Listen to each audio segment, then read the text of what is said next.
சென்னை பாரிமுனை ராஜாஜி சாலை வடக்கு கடற்கரை காவல் நிலையம் எதிரே ரவுடிகள் கும்பல் ஆயுதங்களுடன் மோதிக்கொண்ட நிலையில் போலீசார் அவர்களை சுற்றி வளைத்து பிடித்தனர்.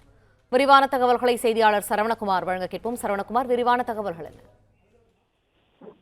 சென்னையில மாவட்ட ஆட்சியர் அலுவலக வளாகத்துல இந்த ஃபாஸ்ட் ட்ராக் நீதிமன்றம் இருக்குது. இந்த ஃபாஸ்ட் ட்ராக் நீதிமன்றத்துல கொலை வழக்குல ஆஜராவதற்காக ரவுடிகளான லட்சுமணன், கார்த்திக், பிரபாகரன், லோகேஷ், ராக்கி, யுவராஜ், வெங்கட் ஆகியோர் ஆஜராகிவிட்டு பிறகு அங்கிருந்து இருசக்கர வாகனத்திலே அவர்கள் அங்கிருந்து வடக்கு கடற்கரை காவல் நிலையம் அந்த இருக்கக்கூடிய இந்த பகுதியில நோக்கி வந்திருக்கிறார்கள். அப்பொழுது இந்த பாரிமுனை சந்திப்பு பாரிஸ் கார்னர் அந்த சிக்னல்ல அவர்கள் சிக்னலுக்காக நின்று இருக்கிறார்கள். பின்னால் இருசக்கர வாகனத்துல ஒரு கும்பல் ஒரு 3 இருசக்கர வாகனத்துல வந்திருக்கிறார்கள். வந்தவர்கள் இவர்களுடைய வாகனத்திலே மோதி அவர்களிடம் முதலில் வம்பெடுத்து அதற்கு பின்பு மறைத்து வைத்திருந்த ஆயுதங்களை கொண்டு தாக்கி இருக்கிறார்கள்.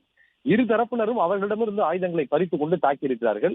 இந்த தாக்குதல் சம்பவத்தால் வாகன ஓட்டிகள் அங்கிருந்து அலறி அடித்துக் கொண்டு அச்சத்தில் ஓடி இருக்கிறார்கள். எதிரிலேயே காவல் நிலையம் இருக்கிறது, வடக்கு கடற்கரை காவல் நிலையம். அங்கிருந்து சத்தம் கேட்டு போலீசார் ஜெயச்சந்திரன் உதவி ஆய்வாளர் தலைமையில போலீசார் ஓடி சென்று அவர்களை மடக்கி பிடித்திருக்கிறார்கள். இல்ல ஒரு சிலர் தப்பி ஓடிவிட்டார்கள். இதுல 3 பேருக்கு காயம் ஏற்பட்டு ஸ்டான்லி மருத்துவமனையிலே அனுமதிக்கப்பட்டிருக்கிறார்கள்.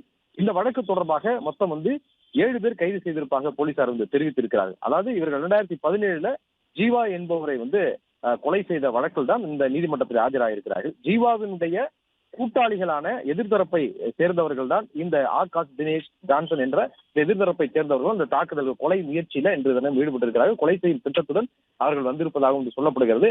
மொத்தமாக இந்த 7 பேர் இருதரப்பையும் சேர்ந்த 7 பேரையும் கைது செய்து தற்பொழுது காவல் நிலையத்தில் வைத்து விசாரணை நடத்தி வரக்கூடிய நிலையில இந்த தாக்குதல் நடத்தியவர்கள் அவர்களிடம் நடத்திய விசாரணையில இந்த வழக்கினுடைய இறுதி கட்டம் தற்போது நடந்து வருவதாகவும் ஒருவேளை அவர்கள் அவர்களுக்கு சாதகமாக விடுவிக்கப்படலாம் என்ற நிலை இருப்பதாகவும் அவ்வாறு இதனால் அவர்களை தப்பிவிடக் கூடாது என்பதற்காக தான் கொலை செய்வதற்கு திட்டமிட்டதாகவும் அந்த கைது செய்யப்பட்டவர்கள், அதாவது தாக்குதல் நடத்தியவர்கள் தெரிவித்திருக்கிறார்கள். தொடர்ந்து மேலும் ஒரு 4 பேர் தலைமறைவாக இருப்பதாக கூறப்படுகிறது. அவர்களையும் கைது செய்வதற்கான நடவடிக்கைகளில் போலீசார் ஈடுபட்டிருக்கிறார்கள்.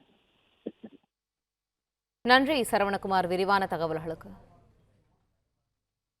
பிளே ஸ்டோர் மற்றும் ஆப் ஸ்டோரில் இருந்து பாலிமர் செயலியை QR கோடு மூலம் பதிவிறக்கம் செய்யுங்கள். செய்திகளை உடனுக்குடன் பெறுங்கள்.